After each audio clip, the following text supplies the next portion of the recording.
kìa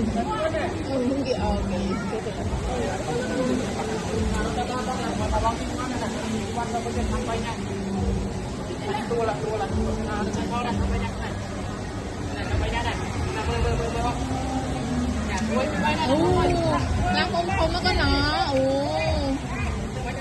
ui lời mẹ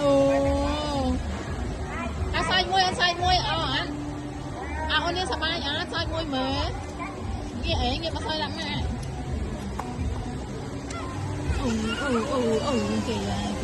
kìa rung tung là hôm nào khi sang Việt Nam ở đây kìa chăm sóc người bà ba